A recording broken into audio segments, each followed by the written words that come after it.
Hey, this is Dave with Taboo Customs. Today we're working on our late 70s CJ7 Project. Now this is a project that a couple months ago had a pretty good underhood fire, so we're replacing a lot of the components here under the hood. Today we're going to be working on the cooling fan setup using a 16-inch cooling fan kit from Evil Energy. We'll go through that kit. We'll also go through how we got to this point and why we're using an electric fan versus, let's say, a mechanical fan, and then we'll talk through some of the installation of this. So let's get started by taking a look at the Jeep itself.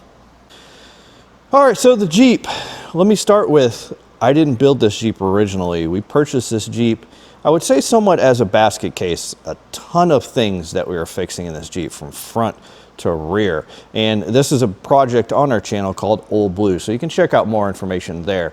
Now, as I mentioned, we had a pretty big fire here, and we melted a lot of things from wiring and hoses, and even the throttle cable we melted, everything back in here close to the firewall.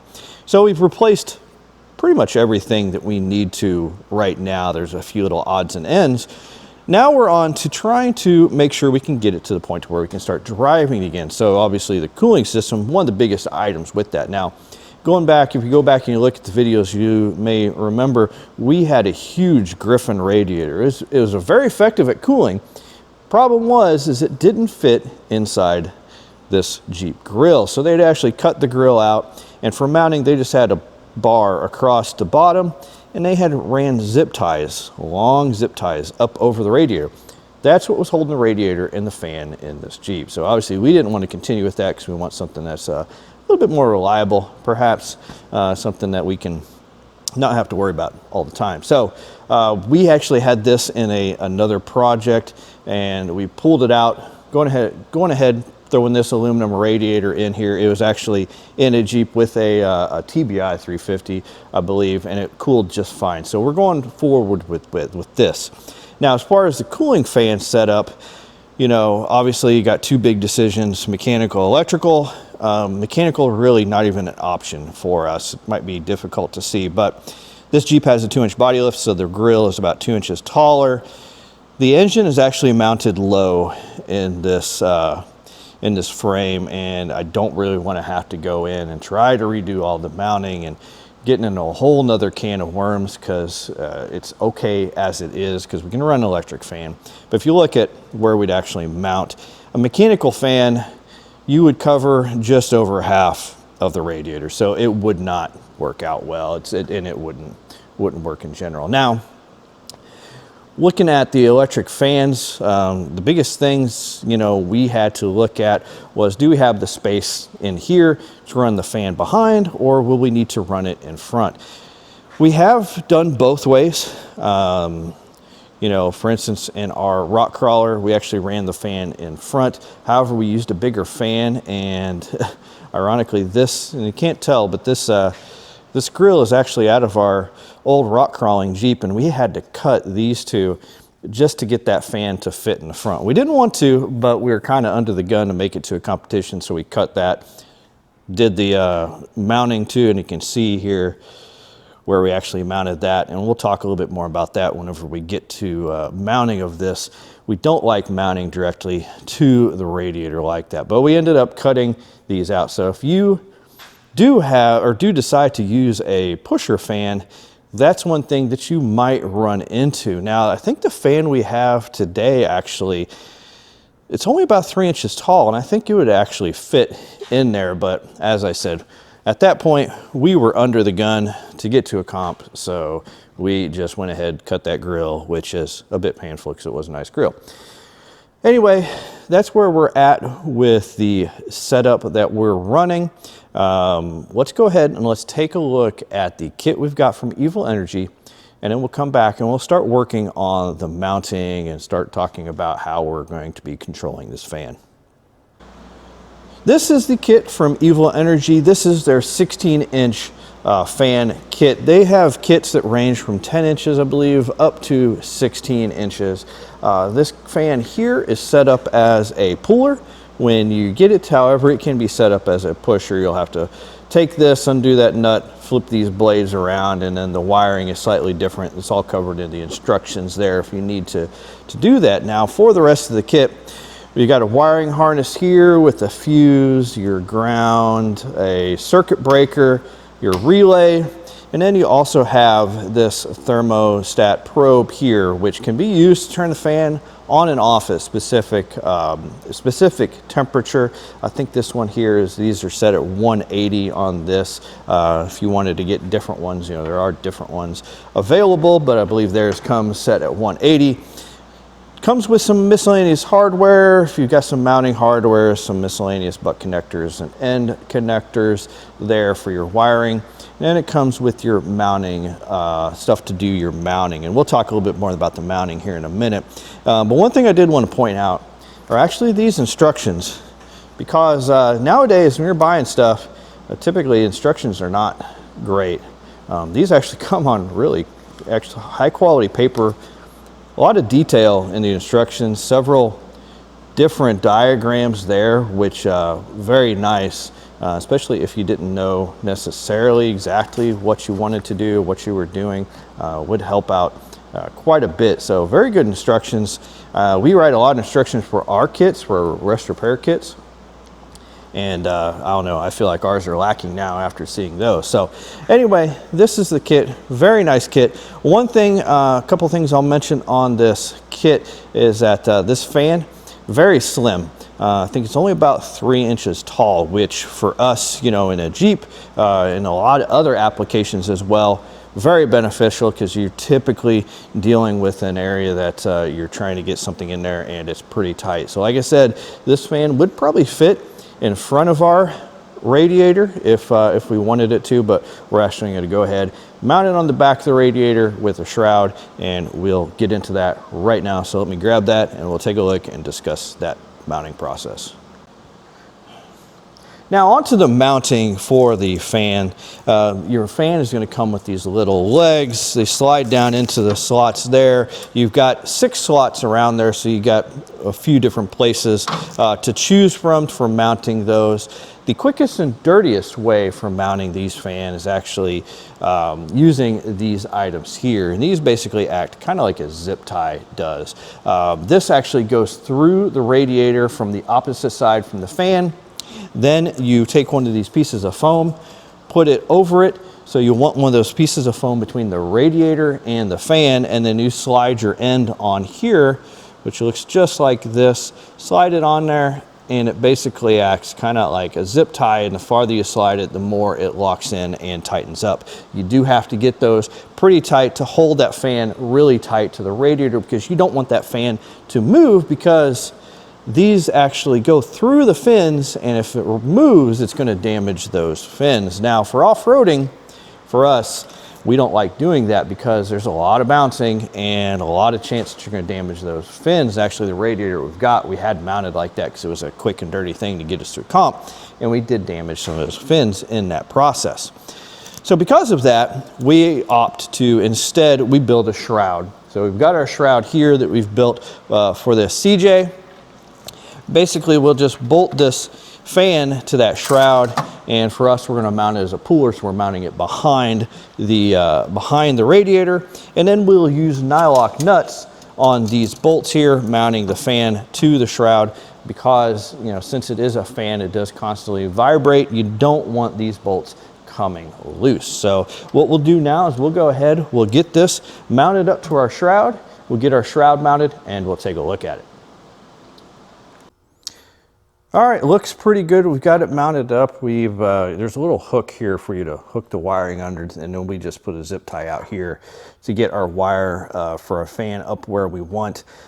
Should work out pretty well. We've got a little bit of space between the fan and the radiator now, and with this shroud, we should help pull a little bit of air from these sides where we don't have fan coverage. Probably won't pull a ton through there. These are, I think, 2700 CFM fans, so it should pull quite a bit of air through there and shouldn't be a problem for us. Now for the wiring, and I'll run through the standard wiring here first, and then I'll talk a little bit about ours, because ours is going to be different.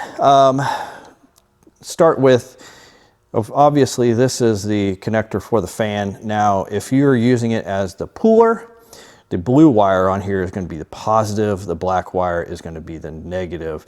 Now, if you switch this and made it a pusher, that actually flips. The blue wire would be the ground and the black wire would be the positive. But since we're using for a puller, we'll be using this blue as the positive. Now over here, we've got where we're going to put our temperature probe, and you may or may not want to use the temperature probe. Temperature probe will allow the radiator to turn on based on how warm the engine is. Now you could wire it to where it just runs all the time with the key on, but that's up to you. We are going to go ahead and use this temperature probe here. Now, big thing to keep in mind, that is a grounding probe. So what happens is once that reaches the temperature that it's set to, it will ground. So basically it's creating a grounding point at the engine. So that is it acts basically as a switch. And I'll tell you now with the relay here, let's talk a little bit about the relay. I'll try to explain this a little bit. So the blue wire here connects to the power on the fan. So for us, the blue wire is going to run to the blue wire.